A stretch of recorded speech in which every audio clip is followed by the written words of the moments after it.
Pemirsa, peristiwa kecelakaan lalu lintas antara motor dengan mobil patwal polisi terjadi di Jalan Lintas Timur Jalintim kilometer 43 Desa Mulia Agung Banyuasin, Sumatera Selatan. Akibat tabrakan adu jangkrik tersebut, satu orang pengendara sepeda motor tewas di tempat, sedangkan satu lainnya dalam kondisi sekarat dan dilarikan ke rumah sakit.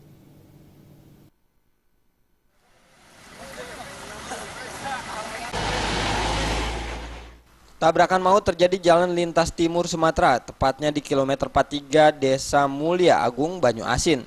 Sepeda motor jenis Jupiter Z bertabrakan dengan mobil patwal polisi. Tabrakan maut ini mengakibatkan satu korban tewas di tempat. Riki, warga Dusun Manggus, Kelurahan Pangkalan Balai, Kecamatan Banyuasin 3. Sedangkan Bugar kondisinya sekarat dan dilarikan ke rumah sakit. Tabrakan ini bermula saat kedua korban menggunakan sepeda motor melaju kencang dari arah Banyuasin ke Palembang. Namun naas, saat ingin memotong kendaraan di depan, mobil patwal polisi melaju dengan kecepatan tinggi dari arah berlawanan.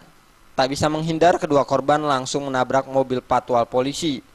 Dengan posisi ado kambing, motor korban sempat terseret sejauh 6 meter dan korban terpental sejauh 3 meter. Ada suara keras. Jadi ketika keluar dari rumah kelihatannya gimana nih, Pak? Kelihatannya aku keluar, aku tengok motor itu di bawah mobil. Posisinya jauh dari motor, mental dia. Mental ya? Untuk mobil yang menabrak ini mobil apa ya, Pak? Mobil polisi. Mobil polisi lah ya? Akibat kejadian tersebut, Bugar mengalami kondisi kritis sedangkan Riki tewas di tempat. Kedua korban laka lantas ini langsung dibawa ke RSUD Banyuasin.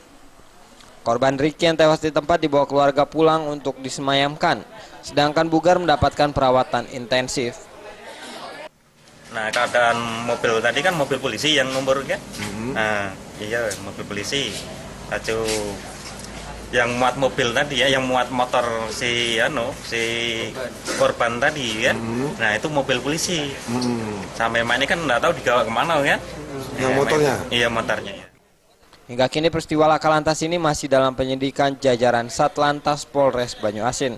Dari Banyuasin, Sumatera Selatan, Putu Armada melaporkan. Sejumlah titik hutan